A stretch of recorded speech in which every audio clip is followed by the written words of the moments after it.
Selamat sore, jumpa lagi para pemirsa Garda Budaya di Garda TV. Kembali kita dalam acara 2 mingguan kita untuk memberi pembelajaran dan pemahaman kepada masyarakat tentang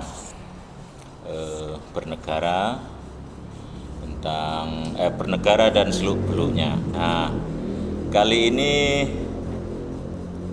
topik yang ingin kita bicarakan adalah primordialisme di dalam kepartean, apakah itu mungkin atau tidak terjadi. Nah, kali ini saya ditemani oleh 3 narasumber yang baru semua.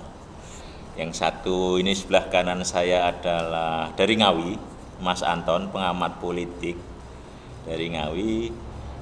Insinyur Agus Fatoni atau biasa disebut Mas Atong ya Mas. Sehat Mas? Alhamdulillah. Selamat datang di Garda Budaya Mas ya. Ngomong Mas Atong udah sering tuh berhubungan dengan Garda Budaya ini, acara sebelum ini di Ngawi gitu ya. Sangat sering. Oh sangat sering ya. Ini yang pertama kalinya ke Madiun ya. Selamat datang Mas. Terus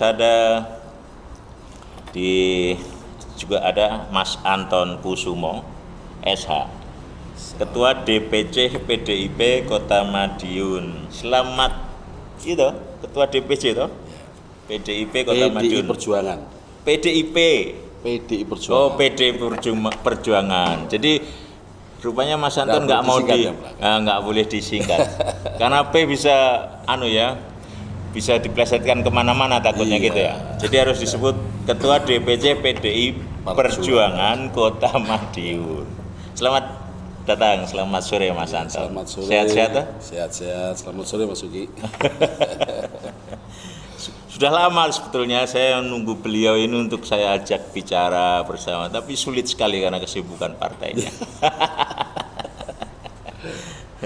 Nah, narasumber yang ketiga adalah Mas Budi Santoso. Tadi Mas Budi Santoso itu saya tanya, Mas ada gelar apa? Enggak usah katanya. Jadi low profile rupanya Mas Budi Santoso ini. Mas Budi Santoso ini koordinator Badan Pekerja Wahana Kedaulatan Rakyat, nggih Mas. Ya, ini kantornya di mana Mas Budi? Di Jalan Setinggil RT 31. Demangan. Oke, Demangan. Selamat datang di Garda Budaya ini Mas ya. Sehat ya Mas? Alhamdulillah. Akhir-akhir ini sibuk apa aja Mas? Ya biasa dalam monitoring. Jadi selalu ada saja yang mesti monitor ya Mas. Iya, insya Allah. Baiklah, kita mulai saja langsung.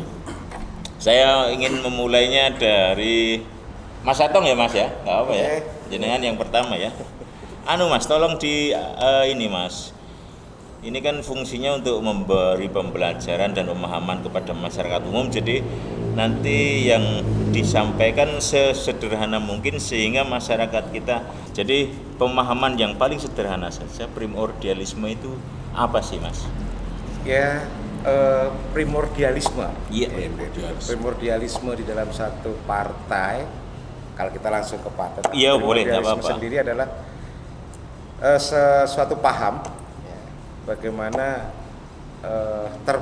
tercipta satu bangunan lama ini yang dia lebih berpegang kepada, kalau dulu dibilang suku, agama, dan ras, tetapi dalam prakteknya sampai dengan hari ini primordialisme itu sudah mengalami sampai ke titik bawah pun. Nah, ini sejak kecil juga ditanamkan keterikatan kepada satu wilayah atau daerah, ataupun sekarang sudah keterikatan pemikiran, bahkan kebersamaan di dalam satu komunitas. Oh begitu. Ya, jadi sebagai satu contoh misalkan teman-teman GMNI. Ya. Ya, ini mumpung ada Pak Anton gitu kan. Teman-teman GMNI ini kan primordial, kalau dibilang gerbang GMNI pasti akan ke PDI Perjuangan. Itu sudah dikatakan. Nah, di situ. Jadi dari mulai mahasiswa aja kita sebenarnya sudah mengarah ke ranah-ranah seperti itu. Oh, di situ ada pengkaderan gitu. Tentu pengkaderan dan segala macamnya, dan itu memang salah satu roh atau embrio dari kalau kita katakan PDI Perjuangan akan banyak di situ dan mereka pasti akan mencari wah ini GMNI apa lagi. Nah, kayak gitu lah. Semisal kayak begitu. Nah, jadi primordialisme sekarang ini sudah tidak bicara lagi suku, agama maupun ras, tetapi udah mulai masuk kepada keterikatan, kebersamaan dalam pemikiran. Nah, ini yang sudah ada sisi-sisi positifnya, namun juga yang namanya primordialisme nanti ada lagi etnosentrisme. Nah, ini jauh lebih kaku lagi itu nanti. Nah, begitu Pak Uki mengenai tentang gambaran primordialisme dan kita hidup dengan primordialisme Saat ini di zaman modern sini. Sampai dengan modern ini. Di zaman modern. Karena ada simbol-simbol Madiun apa dan segala macam ini juga kalau kita mau bicara nek gak wong Madiun ya ora. Iya kan? Karena gitu-gitu. Ini keterlibatannya semua nih. Ini mulai dari level bawah sampai kepada tingkatan atas. Jadi kalau ada sisi positifnya, nanti akan kita bicara toleransi nanti di situ. Kalau ada sisi positifnya Mas Atong, sisi negatifnya apa itu contoh? Tentu akan mengurangi. Ini ada satu pasal di undang-undang bahwa hak warga negara, semua hak warga negara yang sekarang sudah diakomodir di sebagai satu contoh Perpres tentang perangkat desa, mempersilahkan setiap warga negara untuk misalkan orang Ngawi daftar pilkades di Kabupaten Madiun. Nah, sebenarnya ini sudah negara sudah memberikan ini ya. Betul-betul langkah positif, tetapi alhasil ketika prakteknya, nah sisi positifnya itu Mas ya. Tapi negatifnya akan selalu makin banyak. Oh gitu ya? Ya, kita ambil contoh, saya mencermati pilkades di Madiun kemarin. Berapa banyak yang dari Ngawi itu mencoba untuk di Madiun, entah apapun kepentingannya di situ, tetapi di injury time di akhir-akhir itu isu yang paling sangat kuat dan masyarakat masih bisa nerima, yaitu adalah wis yang penting wong Madiun dhewe. Bukan putra daerah begitu. Desa nih, nah gitu. Nah ini ya pemerintah negara sudah memberikan angin segar betul, tetapi di bawah ini masih sangat kuat di situ.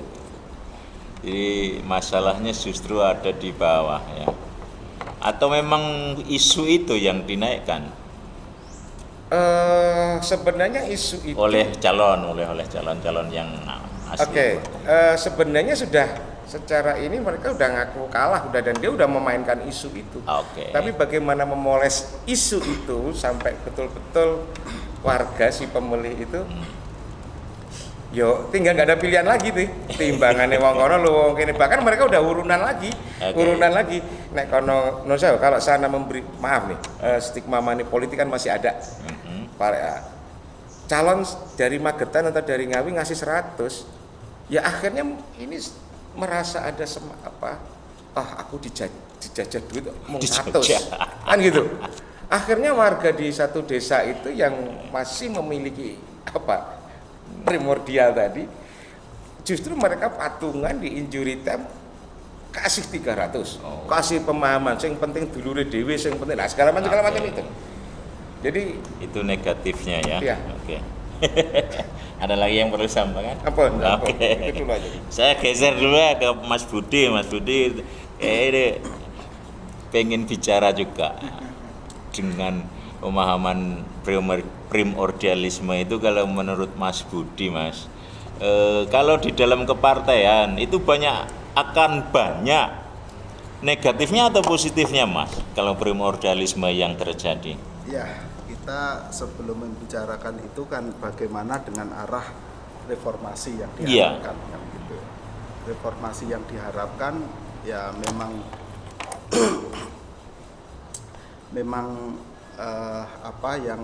yang berbau primor KKN dan seterusnya kan memang harus dikikis kan gitu.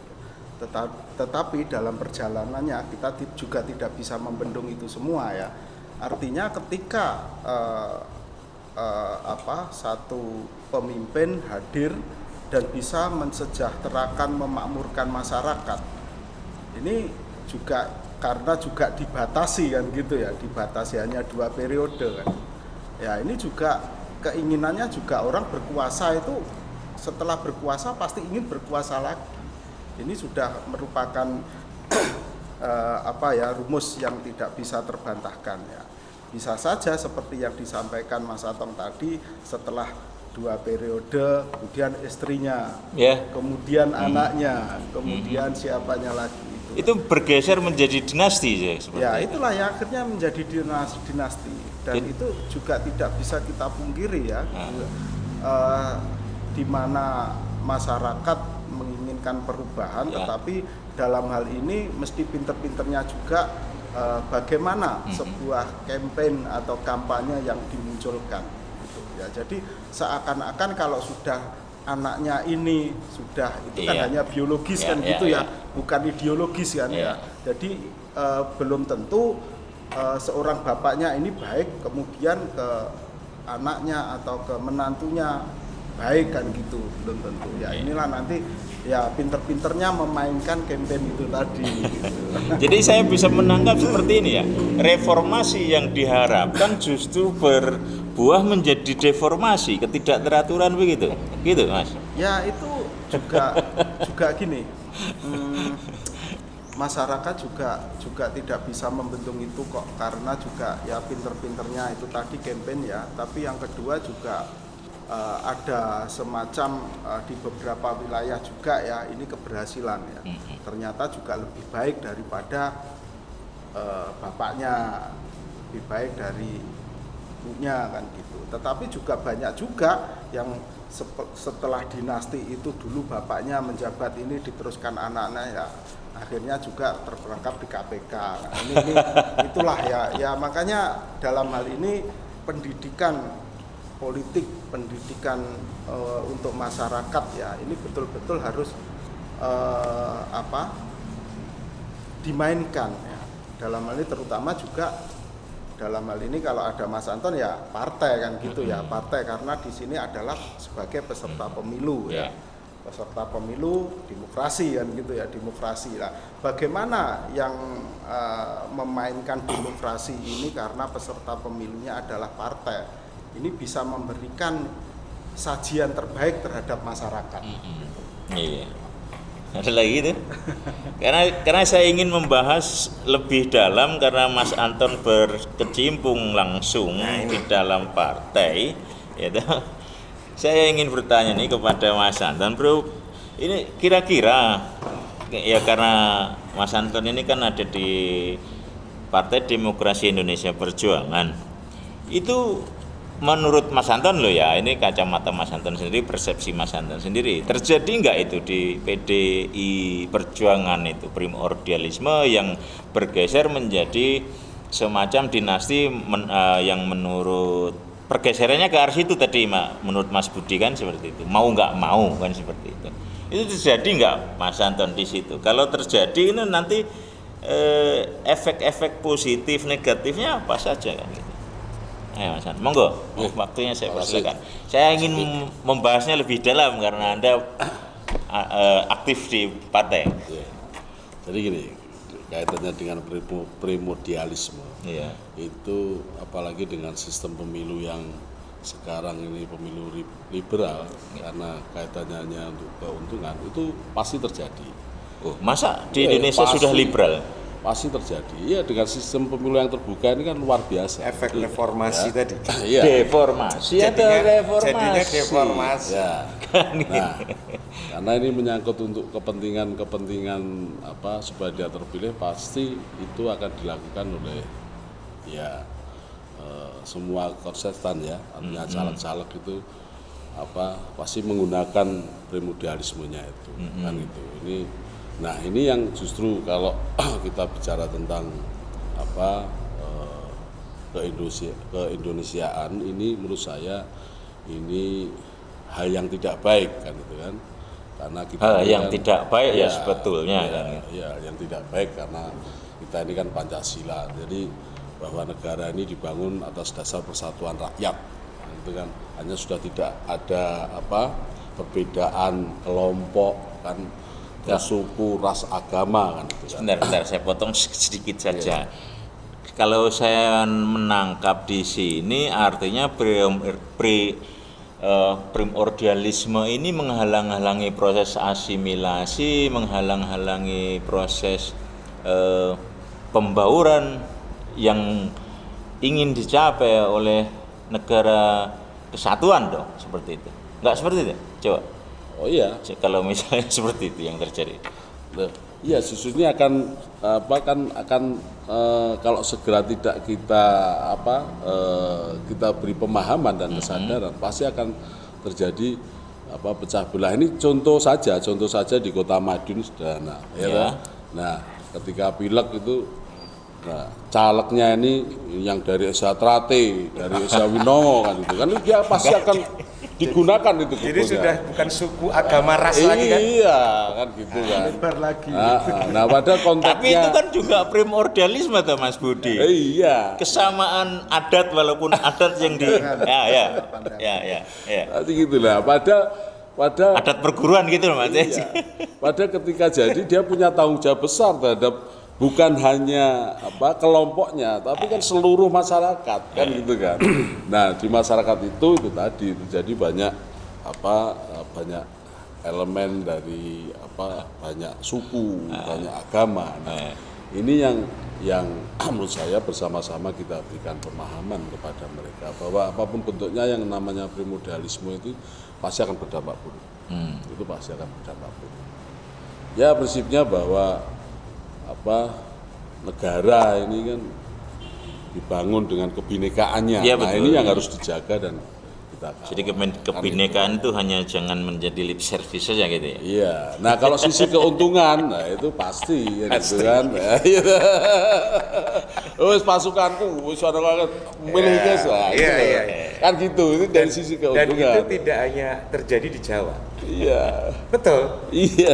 Ya memang sih. Jadi di Sumatera saya kok menyela gini. Enggak apa-apa. Jadi Ini kan di Sumatera itu pernah saya menang dalam satu kegiatan pilihan gubernur. Jadi memilih calon itu kita lihat prosentasenya dulu nih. Mana etnis Jawa, mana ini. Nah, itu. Jadi kampanyenya di daerah trans dan segala macam itu sangat kental dengan primordial. Ya, itu gitu. Nah, ini tadi Mas betul ngendikannya Pak Antan sama Mas Budi tadi bahwa ini sebenarnya reformasi yang sebenarnya untuk demokrasi menjadi deformasi. Karena tadi disampaikan sekarang ini pemilihannya terbuka.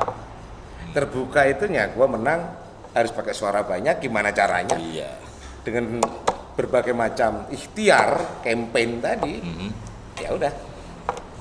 Jadi sebenarnya siapa biangnya di sini? Nah. ini nggak masa ada biangnya gitu. Biangnya ya dari kita sendiri, Bos. Oke. Iya sebetulnya gitu. Nggak mungkin karena masyarakat kita yang belum paham, jadi ya pragmatisme dalam hal praktek kehidupan itu tadi, ketika seseorang menawarkan pembayaran dalam pemilihan itu yang juga menjadi penghalang ya seperti itu. Kembali ke Mas Hatong Mas. Kalau misal hal-hal ini kan ini tadi kok dari 3 narasumber sepertinya primordialisme itu saya hanya melihat negatif saja di situ. Nih, sebentar, ini pertanyaannya karena saya tadi jadi sebetulnya. ya, tapi banyak negatifnya. Jadi artinya pertanyaannya ini satu pertanyaan dijawab oleh tiga narasumber yang ada sekarang ini. Langkah-langkah apa kira-kira yang bisa mematahkan primordialisme itu jika itu memasuki di wilayah kepartean? Monggo Mas Hatong, mulai dari Mas Hatong. Oke, kalau dari sisi kepartean ini berarti kita bicara ini langkah-langkah untuk memotong laju sebuah organisasi atau kepartean, satu partai misalkan. Kalau jadi saya nggak bisa menyampaikan bahwa misalkan kayak PDI Perjuangan, tidak. Hampir semua partai, ya. Ada beberapa contoh partai yang sudah melakukan bahwa dia ada satu partai yang katakan partai pengkaderan dan segala macamnya, kan itu ada. Ada partai yang sudah melakukan konvensi kongres atau apa yang memang betul-betul sesuai dengan visi misinya, bukan Anda dari mana, Anda dari gerbong siapa. Itu sudah beberapa partai sudah melakukan itu. Nah, ini kita bicara tentang pencegahan, Mas, pencegahan. Supaya memilih. Jadi supaya primordialisme itu bisa dihindari. Harus dimulai dari situ. Jadi satu partai ya tetap ketua umumnya sampai semuanya ini harus clean dari sisi-sisi itu. Karena apa? Yang paling mudah untuk menanamkan atau menyuburkan primordialisme itu adalah salah satunya partai. Pasti. Ya, yang paling atau partai memanfaatkan sentimen primordialisme itu tadi. Pastilah ya. Jadi gitu. Sehingga founding father kita Pak Karno itu betul-betul memberikan contoh sebenarnya non sewu, bagaimana dia menempatkan dari sekian ratus dari Sumatera Aceh sampai ke Papua di dalam struktur kabinet, struktur kerja kabinetnya ketika era itu. Nah, tapi setelah kesini mulai lagi nih. Nah kan itu. Makanya kalau dalam satu partai tentunya sebenarnya mekanisme partai, ADART partai itu sudah jelas Pak Uki. Ini sebenarnya kita membicarakan sesuatu yang di non rule of the game. Iya, tentu saja. Nah kan gitu kan. Nah, non inilah yang harus kita kupas, sosiologi dan segala macamnya. Sisi positif untuk apa yang dilakukan pada partai adalah partai bisa memberikan contoh bagaimana semisal ketua umumnya atau apapun betul-betul orang yang didasarkan atas pemilihan kualitas kapabilitasnya. Saya meyakini bahwa nanti mereka ke bawah pola-pola pemenangan atau langkah-langkah mereka akan mungkin lebih agak menghindari praktek-praktek primordialisme tadi. Berarti lewat konvensi tadi itu ya? Pemilihan ketua umum. Sekarang kalau saya mau nyebutkan ada loh ketua dewan pembina, ketua dewan pakar, ketua dewan apanya itu satu, nanti ketuanya anaknya dan sebagainya. Nah, ini kan sebenarnya ini juga sudah melewati batas tentang pemahaman primordialisme tadi. Ini etnosentrisme lagi sudah. Ini lebih nggak beradab sebenarnya. Beretnis itu. Ya. Kurang beradab sebenarnya seperti itu. Kurang beradab. Sadis. Kurang beradab. Enggak, apakah di partai itu enggak ada orang-orang yang mampu? Ya. Nah, tetapi tentu mereka juga punya pertimbangan. Itu tadi menjadi dia harus menjaga ya, dia. Tadi semisal kayak pilkada tadi Nino sudah sampaikan dinasti dan sebagainya. Kalau Mas Budi secara dinasti itu memang fakta dan sudah dijawab. Pemilu terbuka ini tadi yang betul-betul sebenarnya ada sisi positifnya membuka kebebasan kepada pemilih. Nah, ini ada aktor-aktor yang memang kita masa membiarkan nih Pak. Bapak misalkan orang Madiun asli, saya misalkan orang Magetan. Ketika saya maju wali kota, terus pembina kita nggak ngangkat isu tadi, ya salah juga. Karena apa? Kita harus menang. Nah gitu.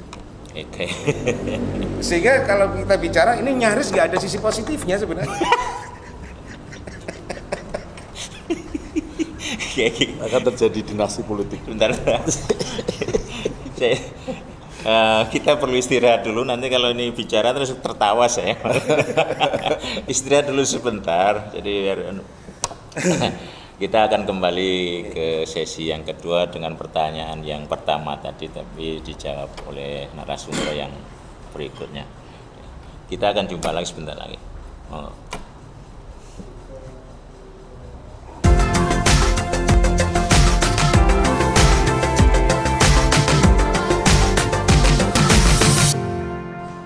Terima kasih Mas Atong atas penjelasannya tadi. Sekarang saya bergeser kepada Mas Budi Santoso ini yang dari tadi pengen aku punya jawaban Mas.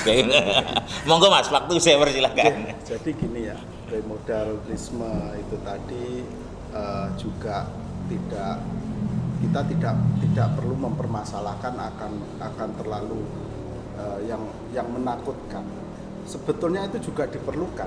Ketika itu pada porsi, pada tataran tertentu, itu bagus. Malah berarti itu tergantung porsi gitu ya Mas? Iya, jadi katakanlah suatu misal ya, di Bali dengan keterkaitannya garis itu ya kesukuannya, biarlah mereka tetap membawa nama di Ketut, Made dan seterusnya.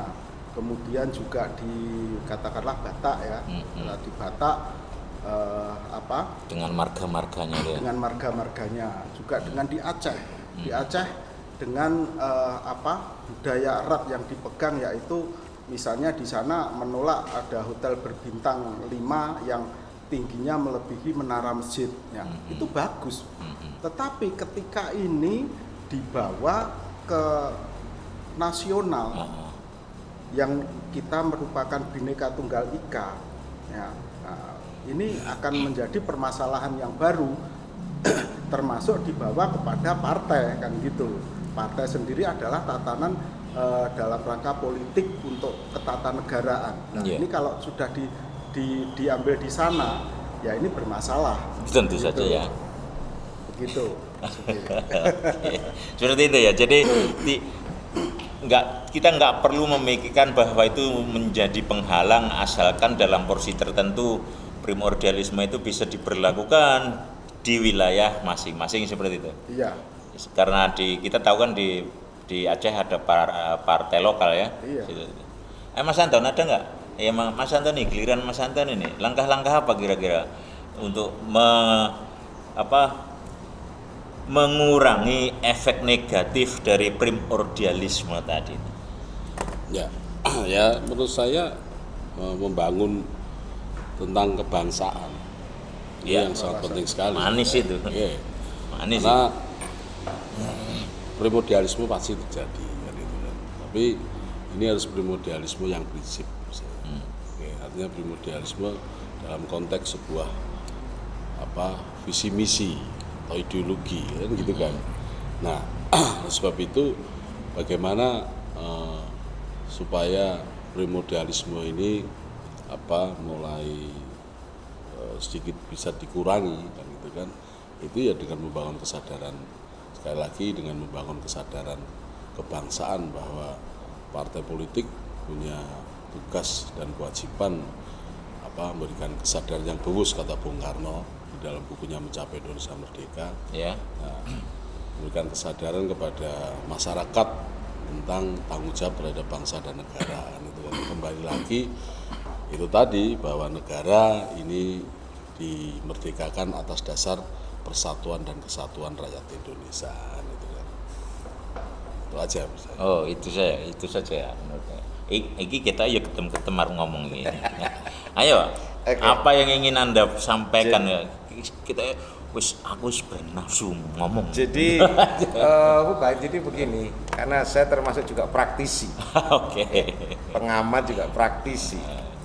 Atas dan bawah. Jadi kita begini, sepakat dengan kedua narasumber tadi bahwa ada dua kutub yang harus dibangun dengan kecerdasan masyarakat dengan kecerdasan berpolitiknya, berkebangsaannya, bahwa kita NKRI Bhinneka Tunggal Ika, yaitu yang jelas tidak akan mampu tertembus lagi dengan hanya jualan-jualan bahwa ini orang ini orang ini. Nah, dari sisi masyarakatnya, jadi harus dibangun kecerdasan lagi.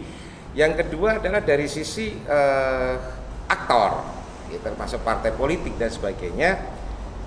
Berikanlah kandidat-kandidat atau jago-jagonya ini yang memang kualitas kapabilitasnya oke, sehingga masyarakat sudah mengenal dia track recordnya, entah dia etnis Jawa, Sunda, atau dari China misalkan begitu, ataupun misalkan dia dari GMNI, HMI, PMII, kader-kader itu.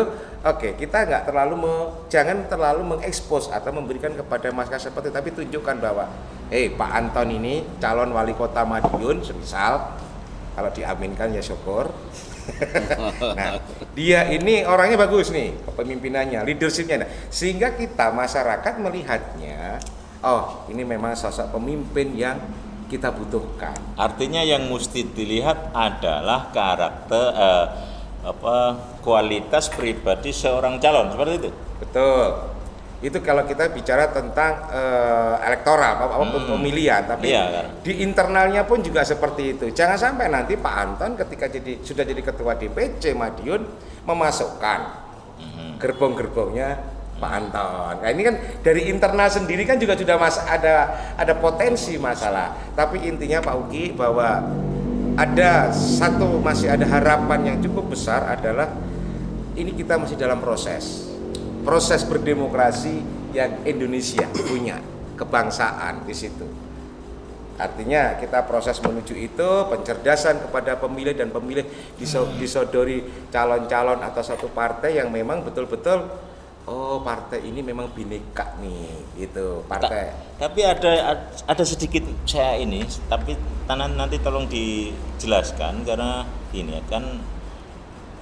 Kalau jangan sampai misalnya Mas Anton menjadi ketua terus akhirnya memasukkan gerbong-gerbong itu, saya pikir ya apa enggak itu perlu, Mas. Soalnya gini, seseorang kan sudah biasa bekerja dengan seseorang, jadi memasukkan orang yang baru gitu, itu akan menghambat nanti program-program itu akan terhambat karena si ketua ini harus menyampaikan lagi, membangun lagi dari nol. Itu gimana tuh? Jadi ada yang penting yang mana kan gitu? The right man, the right place. Gitu. Ya kan, the right man, the right place. Jadi Mas Anton betul, seorang pemimpin juga harus bisa. Aku cari nih orang yang bisa mampu menerjemahkan apa, kan gitu kan Mas Anton kan. Ya. Nah, kalau memang orang ini baik, orang ini sesuai profesional atau sesuai dengan keinginannya.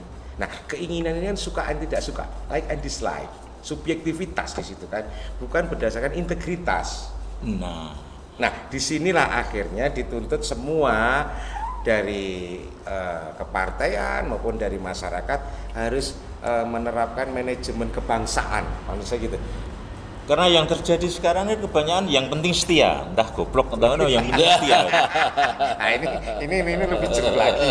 Ini jeruk gimana? Sorry, tapi itu realita yang terjadi. Okay. Ini yang terjadi kan seperti itu, Mas. Atau coba, ini piye terusan ngono iki? Penjelasannya piye? Ada teori kepemimpinan. Kita bicaranya ke teori kepemimpinan. Nah, padahal ada teori kepemimpinan bahwa pemimpin yang baik itu melahirkan pemimpin yang bisa menggantikannya. Tapi enggak. Nah, pemimpin sekarang ini menciptakan pengikut, hanya menciptakan pengikut loh. Ayo. Jadi inilah mungkin Mas Budi silakan. Mas Anton kayaknya kalau saya terpancing. Ya. Ini enggak. Ya, makanya kalau mungkin yang ini saya kan masyarakat umum, Mas. Ya. Masyarakat umum kan yang saya lihat, yang kami lihat sebagai masyarakat itu, sepertinya pemimpin ini hanya menciptakan pengikut. Dia enggak mengkader seorang pemimpin yang berikutnya gitu. Enggak benar itu. Saya sangat tidak setuju. Ya, kalau Anda mengatakan bahwa apa yang saya lihat, realita yang saya lihat itu tidak benar, sementara yang terjadi seperti itu, ketidakbenarannya di mana? Kalau saya tidak setuju dengan itu. Memang itu masa lalu lah. Ya memang tidak harus setuju. Tapi tolong dijelaskan realita seperti itu bagaimana? Partai ini harus dibangun dengan ideologi. Gitu kan. Partai ini harus dibangun dengan ideologi. Maka bagaimana kita memasukkan pengurus-pengurus kita ini ya dalam satu visi misi, satu ideologi, bukan lagi dalam sebuah itu tadi kembali lagi, itu mergo koncoku, idulurku, enggak boleh itu. Nah, kalau itu dibiarkan maka akan terjadi yang namanya dinasti. Dan ini pimpinan partainya akan berat, sangat berat sekali. Kalau memasukkan hanya sekedar koncoisme itu tadi. Iya, sudah. Itu berat sekali. Maka ini tidak kita perbolehkan. Jadi dasar kita adalah kesamaan dalam visi misi atau ideologi itu. Keren. Jadi kalau karena begini loh, juga kita ini kan ada batasnya ini, kan gitu kan. Ya. Nah, partai ini sampai dunia kiamat kan ngono tuh. Nah, maka itu tadi harus dilaksanakan, ya kan? Itu dengan ideologi lah. Maka kaderisasi di dalam ini harus jalan. Mas Budi, ini secara teoritisnya seperti itu yang disampaikan oleh Mas Anton. Bukan teoritis, harus itu. Harus itu. Makanya, tetapi Bukan faktanya yang terjadi. Nah. Ini Fakta, kita yang bicara terjadi. fakta, Mohon bukan maaf ya. bicara teorinya. Memang Ini selalu saya indah. juga kebetulan mengamati tentang kepemimpinan ya, mengamati tentang kepemimpinan. Ya, jadi filter pertama, katakanlah saya mengatakan caleg aja lah ya. Filter pertama ini ada pada kekuasaan, ada pada partai kan gitu ya. Siapa yang akan dimasukkan dalam daftar ya caleg. Nah, di sini juga sudah bermasalah. Jadi kader yang sudah setia puluhan tahun tapi tidak punya amunisi. Ini Amunisi yang dimaksud amunisi itu ya, apa, Mas amunisi Budi? segala permasalahan kebutuhan dalam rangka untuk mendukung nantinya biaya-biaya politik untuk bisa jadi kan gitu. Kita tidak memungkiri yang namanya politik yang menjadi pemimpin ada kosnya. Kalau dalam pemahaman saya, biaya-biaya politik adalah visi yang bisa disampaikan program-program. Tapi yang dimaksud ada material dan imaterial. Ya, jadi materialnya harus ada juga. Imaterialnya idealisme dan seterusnya itu tadi ya. Tapi yang namanya ya mohon maaf ya punya pengikut yang kemudian bisa saja para pengikut ini selalu diskusi di rumahnya dalam rangka untuk mengamankan suara. Ya, minimal ya seperti saya di sini, mohon maaf ini ada aqua, ya, ada air mineral, kemudian juga ini ya. Nah, disinilah saya mengamati beberapa waktu yang lalu ada ini terjadi di Madiun ya. Pergerakan-pergerakan yang sudah setia sampai puluhan tahun. Ketika ini mau didaftarkan oleh ketuanya partai, dia ternyata mundur dulu, parkir dulu. Orang yang bukan siapa-siapa, baru kader 1 tahun katakanlah, tapi ya itu tadi tanpa dengan adanya idealisme itu tadi, ya. Tapi dia sudah siap dengan amunisinya. Ya, ini juga yang terakomodir. Nah, ini sehingga apa? Ketika jadi ya juga apa-apa, tidak bisa apa-apa. Nah, ini dalam hal saya ini pengamatan masyarakat kan gitu. Makanya dalam hal ini kunci dari demokrasi yang dibangun oleh kesepakatan partai-partai itu sendiri, ya siapa yang akan berkhianat. Dan secara teoritis seperti itu kan gitu ya. Tapi secara faktanya ya kita memang dalam hal ini menuju demokrasi, kita mengakui belum sempurna. Belum. Jati dirinya demokrasi yang benar kayak apa kita masih mencari. Tetapi kita harus mempunyai optimisme bahwa pada saat tertentu, level tertentu ini akan mapan orang-orangnya. Ya mohon maaf ya, sekarang ini juga tidak banyak akademisi yang tertarik dengan politik. Ya toh? Nah, dulu yang namanya pengusaha ya pengusaha saja, tetapi sekarang pengusaha malah karena ada amunisi itu tadi. Jadi seolah-olah bisa dikatakan bahwa siapapun yang mempunyai amunisi, entah dia bukan kader atau bukan, dia bisa dinaikkan seperti itu. Begitu juga dulu yang namanya wali kota, bupati harus dari tentara kan gitu ya. Tetapi sekarang siapapun bisa kan gitu ya. Tapi juga dengan adanya yang liberalisasi itu tadi, ya jor-joran itu tadi, ya kita tidak memungkiri. Beberapa waktu yang lalu saya saya memang melibatkan diri ya, melihat dari dekat dengan bergabung di Panwascam. Ya. Saya ada gambaran semacam ini, ngeri itu demokrasi kita itu. Enggak. Mas Budi kan ngerinya di mana, Mas? Ya, kita ya banyak sekali ya. Saya juga LSM ini ya, saya membuat daftar. Di Indonesia ini partai mana yang bersih, partai mana yang tidak terlibat dalam korupsi, tidak ada. Tidak ada, baik partai yang baru maupun yang lama, semua terlibat. Itu salah satunya. Kemudian juga ini, cara rekrutmennya itu tadi. kemudian juga semakin periode semakin tahun ini golputnya semakin naik, Pak. Semakin naik. Bukan berarti kualitasnya itu, kualitas demokrasinya jelek. Enggak, karena apa? Masyarakat yang ditawarkan oleh partai itu tidak sesuai dengan hati. Artinya rakyat. apatisme masyarakat malah meningkat dengan permisif. Ya karena sajian yang disajikan oleh partai politik itu tadi, ini orang ini bukan siapa-siapa, kemarin bukan siapa-siapa, kok kenapa ya dinaikkan? Artinya kecerdasan masyarakat juga udah berkembang. Iya, jadi itu indikatornya yang namanya golput dijadikan indikator seperti itu? Iya, golput semakin banyak di Amerika. Di Amerika itu cuma berapa? Cuma 40% yang nyoblos.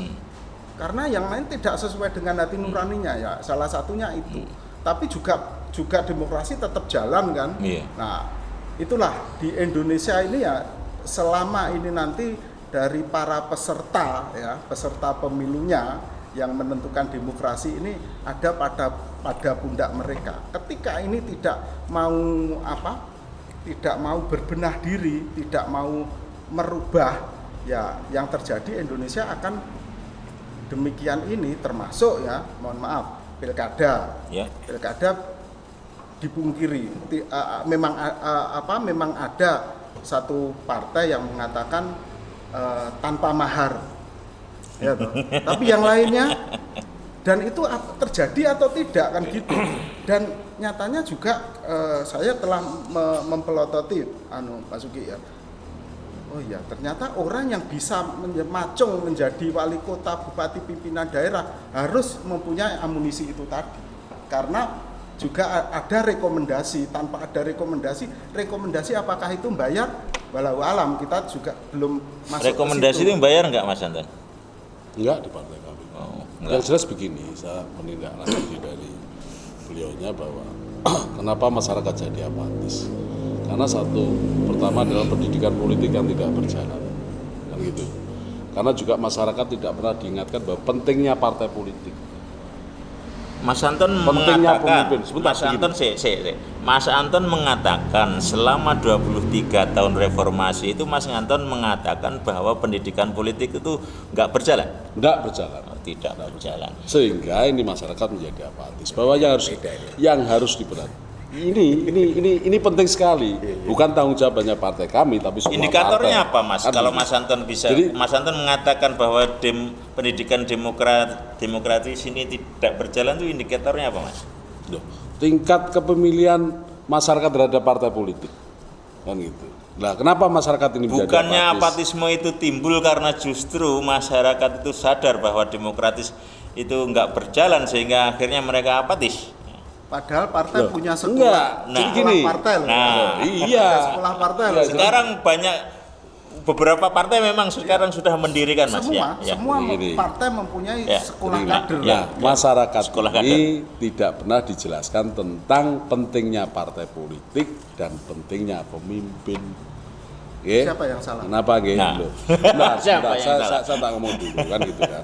Nah, kenapa kok penting? Karena partailah yang membuat undang-undang, partailah yang membuat aturan, kan gitu kan. Nah, partailah yang menciptakan pemimpin, jelaskan itu kan. Jelas seperti itu. Prakteknya? Maka peranan partai politik ini penting sekali untuk memberikan pemahaman dan kesadaran kepada mereka. Tidak hanya soal mencoblos saja gitu loh. Karena partai politik ini punya tugas yang sangat penting. Ikut menyelesaikan persoalan-persoalan sosial yang ada di masyarakat, kan gitu kan, membuat kebijakan undang-undang yang berpihak kepada masyarakat. Ini yang saya dapat pelajaran saya begitu gitu kan. Kalau yang lainnya saya nggak tahu gitu loh. Nah, oleh sebab itu nggak tahu atau nggak mau menyampaikan, oleh sebab itu maka wajar saja kan gitu toh kalau masyarakat, apalagi anak-anak muda sekarang kan begitu kan, apatis terhadap partai karena memang beliau tidak merasakan kehadiran kok pemimpinnya kok seperti tadi. Dia mengatakan tiba-tiba ada orang baru kan gitu kan, orang ngerti lor gitu, didadekne caleg dia dadi mergo duit. Karena Mas, ini kan keputusan Rekom tadi, kalau yang tidak tahu siapa ini orang itu siapa, tahu-tahu pucuk pimpinan partai kasih rekom yang entah siapa itu tadi kan, yang keliru kan di situ mas. Karena ya kembali lagi. Kok enggak piye ya? Kok enggak piye? Mas apakah yang saya sampaikan keliru? Nah, jadi gini. Saya menyampaikan realita loh ya. Oke.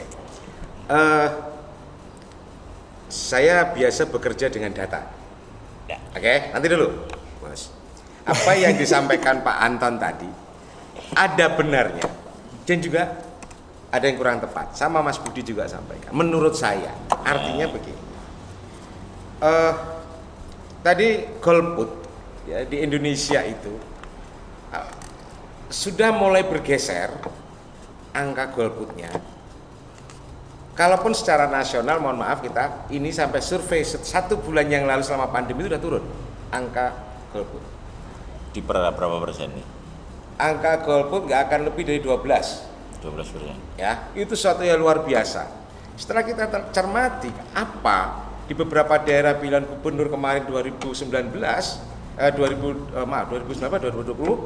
Nah, di situ kami melihat bahwa kalau calon yang ditampilkan partai-partai itu, kandidat itu menarik, angka golput menurun. Dikatakan menarik itu dari menarik apanya? Dari sisi kualitas, kapabilitas, integritas dan siapapun. Artinya kalau tadi kita berangkat dari sini, kita berangkat ini kan bicara primordialisme. Oke kan? Artinya kalau golputnya semakin turun, artinya kan lebih mudah bahwa calon yang ditampilkan kandidat-kandidatnya menarik bagi masyarakat. Faktor menariknya ini harus kita kupas kan banyak tuh. Nah, sehingga keikutsertaan masyarakat di dalam pencoblosan itu tinggi, golputnya semakin menurun. Nah, itu satu indikator yang bagus. Yang kedua adalah tentang efek primordialisme terhadap elektoral. Kita bisa melihat bahwa kami itu kan melakukan survei, Pak. Pilkada apapun kita survei. Di situ kan ada tuh etnis mana, itu kita sebutin di survei itu. Dan kita udah tahu betul bahwa kalau gue saya jualan primordialisme itu pasti akan jauh lebih efektif. Nah, kan dari situ. Karena apa? Ketika masyarakat ditanya, kamu akan memilih siapa 3 calon ini? Yang satu ini putra daerah, yang 2 enggak. Dia akan lebih condong ini meskipun dia putra daerah yang tidak stay di provinsi tersebut. Nah, artinya apa? Kalau primordialisme itu masih ada, saya masih teringat data ketika 10 tahun yang lalu ketika era-era reformasi ini, primordialisme masih cukup tinggi untuk layak jual. Misalkan, saya masih ingat di dalam pilkada 2009 pemilu 2009, 2010 itu masih di angka 48% bahwa primordialisme itu efektif. Nah, kemarin di era Pak Jokowi itu sudah turun di angka 20. Itu satu hal, maka tadi saya bilang ini proses. Artinya bukan saya bilang bahwa masyarakat sudah mulai cerdas, itu akan kita ukur lagi, atau partai sudah mulai dewasa, atau malah ugal-ugalan, kan gitu. Itu daerah mana Mas yang diteliti? Kita se-Indonesia, Bos. Ya, kami se-Indonesia. Ya. Terus contohnya, ketika ini yang disajikan kalau yang jenengan utarakan tadi adalah itu beberapa sampling ya yang tidak mewakili semuanya. Betul. Maaf. Saya salah satu contoh partai di Jawa Timur dia bisa memiliki seluruh total anggota dewannya itu 280 se-Jawa Timur, Bos. Panjenengan tahu, ada 120 atau 140 dewan itu yang hanya habis 50 juta. Dan kita tahu, saya lihat dari satu partai ini di dapil 1, dia harus memberikan 8 calon, ya kan? Yang 4 adalah calon pelengkap kuota. Nah, rata-rata mereka ini yang jadi 125 yang hanya habis 50 juta tadi. Di sini, ini tahun 2019 kemarin, Mas. Tahun 2019, kebetulan saya menangani salah satu partai dan sekarang terbesar secara suara di Jawa Timur. gitu. Contoh kayak di Madiun Kabupaten. Nah, ini sudah terlalu pragmatis mereka. Madiun Kota sudah terlalu pragmatis. Tapi saya yakin karena ada Pragmatisnya di mana? ya pola pragmatis masih pragmatis. Artinya kayak saya katakan masih pragmatis itu orang beranggapan nek gak nganggo duit gak jadi. Kan gitu. Nah, ini sudah mulai mengalami pergeseran semuanya.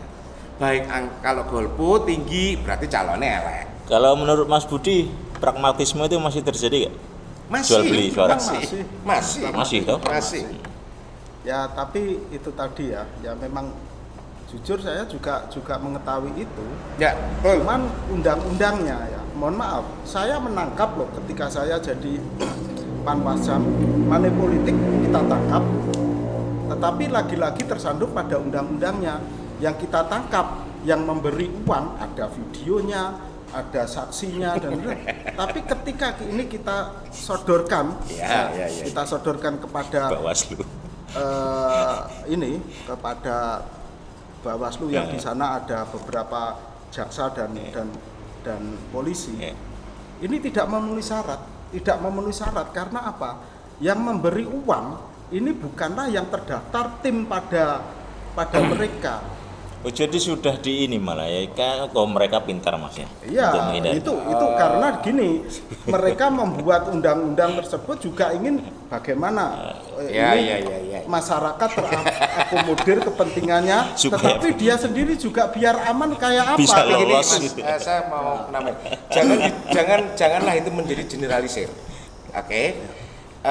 Sik Mas Atong. Saya mau ngasih tidak digenar. Jangan digeneralisir. Tidak, tetapi realita yang ada satu terjadi kan disertasi seperti yang itu. sekarang ini bagus, Mas, tentang pengaruh money politik di Indonesia. Ya. Sekarang bukan money politik ya sebutannya. Apa? Sedekah politik katanya. Oke, sedekah politik, ya kan? Sedekah politik di Indonesia itu dari Australia.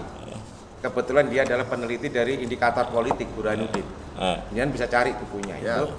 Angka money politik di Indonesia itu. Sekarang saya mau tanya Pak Anton aja. Ya. Dan itu sudah semuanya karena saya ikut itu hanya 7% efektif. Nun sewu. 7% efektif, Bos. Sekarang saya tanya Pak Anton misalkan atau calon lain apa kemarin itu. Habis 1M. Jadi cuman suara 1.000. Ada yang cuma 300 juta mendapatkan suara 3.000 jadi. Nah, kita ini kadang terlalu mudah melihat bahwa yang jadi itu pasti keluar banyak. Itu sudah menjadi patron. Tapi kita lupa, yang banyak yang nggak jadi itu, kita nggak pernah ngitung. Satu dapil itu kalau ada berapa partai, kuota 8 kali 7, berarti kan ada sekitar 56 calon yang bertanding. Yang hanya akan diambil 6 legislatornya. Nah, kita mengabaikan 50 yang kalah ini tadi habis berapa? Kan gitu kan, kita melihatnya dari situ, Mas. Gitu betul? Iya, baik. Kita perlu istirahat sebentar. Ini kayaknya mulai panas sih. Kita perlu istirahat sebentar, kita sambung lagi.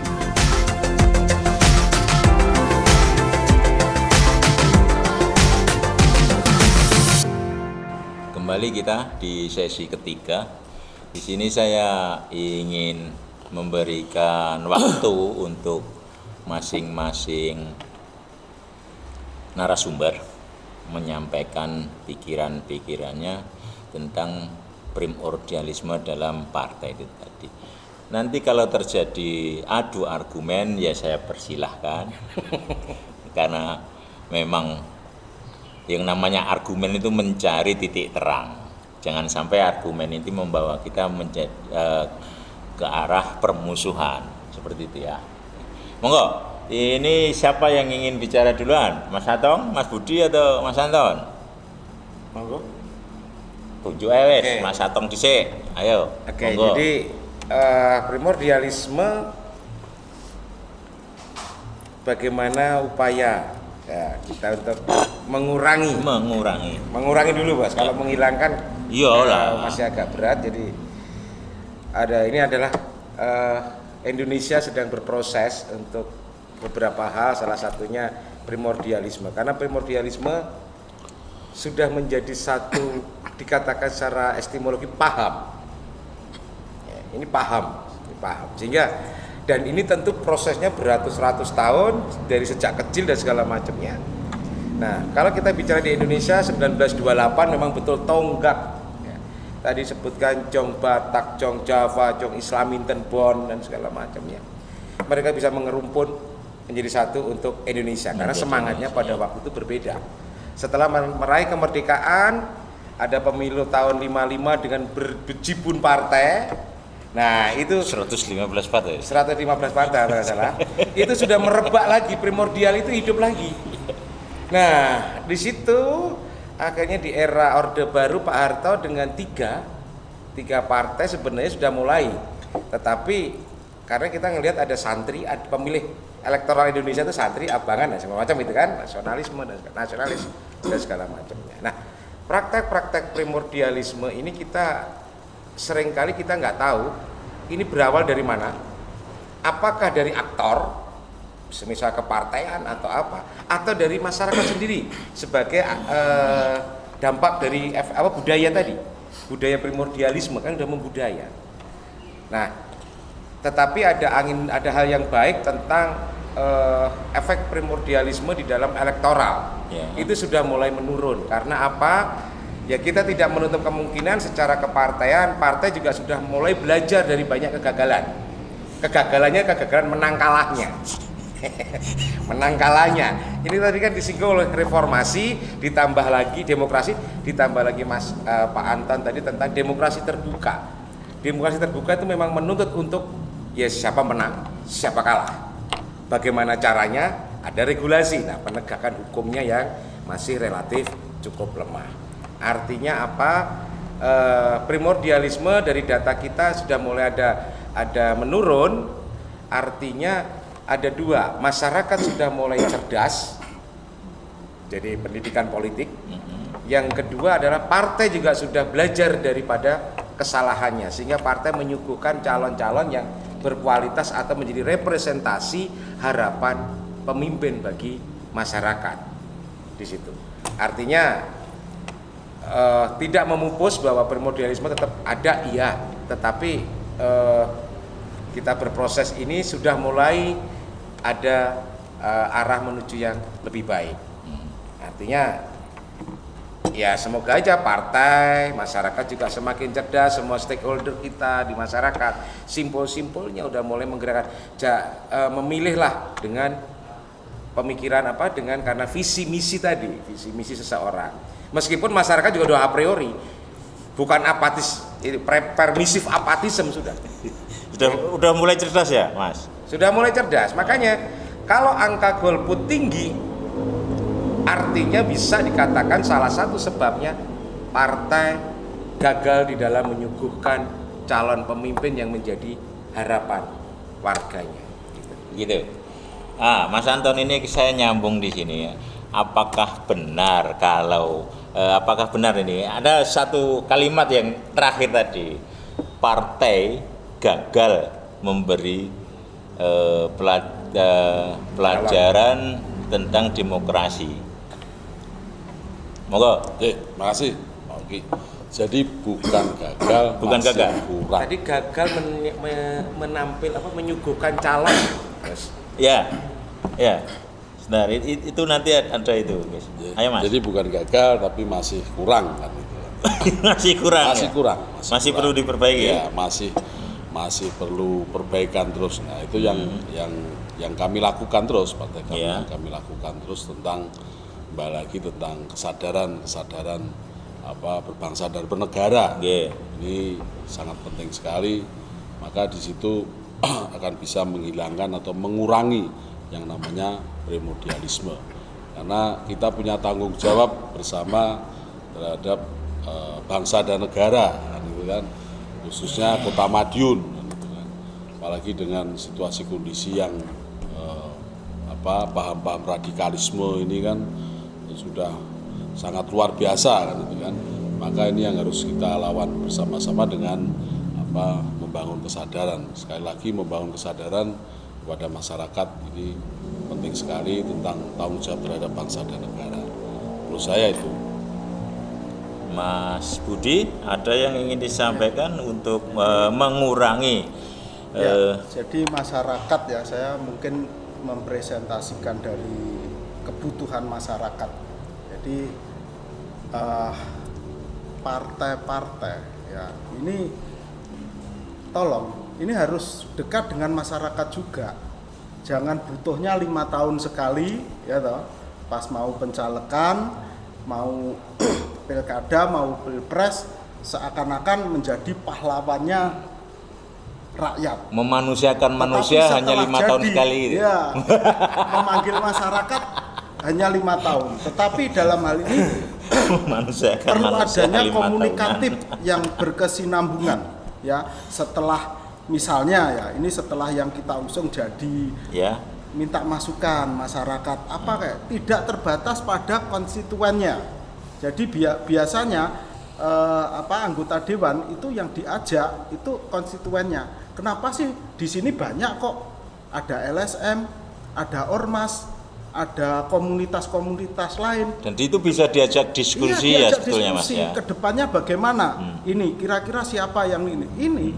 Jadi tataran politik kepada masyarakat yang selama ini yang saya disampaikan Mas Anton tadi kurangnya di situ. Jadi saya sebagai masyarakat jarang menerima itu ya, katakanlah saya itu LSM. Kenapa sih nggak dijak diskusi teman-teman ormas juga komunitas yang sebetulnya lain. Terbuka ya Mas saya LSM terbuka. untuk diajak diskusi itu ya? Iya terbuka banget, saya ingin menyampaikan aspirasi kita, saya ingin ini menyampaikan ini lah, itulah. Jadi kolaboratifnya itu mohon untuk ditingkatkan sehingga ini akan betul-betul bisa yang namanya persatuan kesatuan ada di situ, bukan butuhnya pas 5 tahun sekali. Itu yang saya sampaikan. Jangan sampai memanusiakan manusia itu hanya 5 tahun sekali gitu ya. Dihormati ketika kebutuhan elektoral tadi seperti itu. Munduk-munduk kepada masyarakat ketika suaranya diperlukan. Ketika suara sudah didapat lupa lagi gitu. Ya. Seperti itu Mas Budi. Ya, jadi investasi sosialnya harus berjalan berkesinambungan. Jadi banyak yang dilupakan oleh yang dilupakan oleh para kader legislatif itu modal sosial itu tadi ya. Ya, barangkali itu juga yang akan bisa meminimalisir terjadinya money politik karena sudah kenal baik, tanpa dibayar pun masyarakat pasti mau. Padahal itu modal yang sangat besar ya, modal sosial itu ya. Investasi sosial itu wah luar biasa. Yang disebut ini ya untuk menekan angka money politik itu. Saya kira itu yang partai yang perlu dijalankan, tidak hanya PDI Perjuangan saja, semuanya saja ya. Itulah sehingga apa yang di dalam membangun demokrasi itu benar-benar nyata, bukan semu. Oke. Mas, jadi apakah perlu Mas Atong ya? Apakah menurut Mas Atong itu perlu bahwa partai itu menunjuk seseorang calon pemimpin daerah atau pemimpin nasional itu berdasarkan kriteria pemimpin yang ideal, bukan pemimpin yang bisa soalnya yang kita lihat kan gini, partai ini seolah-olah menunjuk seorang calon pemimpin itu yang kemungkinannya menang, bukan yang ideal untuk masyarakat. Itu piye Mas? Malu. Ini masyarakat yang masyarakat melihat dan memberi masa sih partai milih pokoknya menang, bukan yang ideal buat masyarakat Indonesia. Jadi setiap partai mempunyai tahapan dan mempunyai proses pencermatan. Ini normatif dulu nih bos. Normatif dulu. Ya ada sesuai visi misi dan segala macamnya. Karena saya mendampingi setiap calon itu untuk ke partai, visi misinya apa dan segala macamnya. Juga ada diskusi tentang itu. Oke. Nah tentu di dalam. Tapi yang penting menang atau yang ini loh ideal. Ini ideal tapi nggak mungkin menang. Ini nggak ideal tapi mendapatkan kemenangan lebih besar. Oke. Kayaknya partai milih yang ini walaupun tidak ideal. Saya tidak meletakkan kepada itu karena itu subjektif nanti. Subjektif terus diterima masyarakat seperti itu ya, Mas? Bukan, partai di dalam menentukan sekarang ini nih di 2 periode pemilihan presiden maupun apapun itu sudah menggunakan data survei. Oke. Nah, karena non sewu, pasti Mas Anton tahu setiap calon pasti harus membawa salah satu syaratnya adalah data survei. Itu pun sama partai juga akan melakukan survei dulu. Betul. Sebelum menentukan siapa. Meskipun ini pinter, baik, hebat, tapi dia tidak dikenal. Yang ini biasa-biasa saja, tapi ternyata dia dikenal meskipun tidak punya uang, kurang uang, ataupun yang ini punya uang, gak dikenal atau apa, pasti akan ketemu Pak Uki. Jadi sudah mulai ada langkah-langkah konstruksi berpikir melangkah dari semua partai itu sudah mengarah ke situ semuanya. Sehingga ketika kita bicara Pak Jokowi Pilpres 2014-15, siapa sih seorang Jokowi itu? Bagaimana? Tetapi coba Jokowi dengan ini kita langsung sampling aja, Jokowi dengan Prabowo. Secara kelayakan kepemimpinan dan semuanya ada di Pak Prabowo. Tetapi ketika kita survei ini masih menang Pak Jokowi. Artinya apa? Dari situ kan tingkat kediterima,annya Pak Jokowi jauh lebih tinggi dibanding Pak Prabowo. Itu 2015 bos. Kita pengalaman kan 2014 ya. Karena kita menangani itu, kita tahu betul. Itu terjadi debat betul. Waktu itu terjadi crash betul. Ini mau kemana? Ini siapa? Nah, secara kualitas, secara kapabilitas. Nah, akhirnya tadi menjawab. Sing penting menang. Nah, sing penting menang itu artinya bahwa Pak Jokowi tingkat kediterima,annya oleh rakyat Indonesia cukup tinggi. Partai juga tentu akan naif ketika dia bicara seorang Pak Prabowo tak dukung, tetapi tingkat diterimanya rendah. Ini bilang kita, iya apa caranya meningkatkan Prabowo untuk menang? Kita udah kasih tahu itu udah berat. Nah, tetap orgasme politiknya adalah kekuasaan, kursi kepresidenan, kan begitu.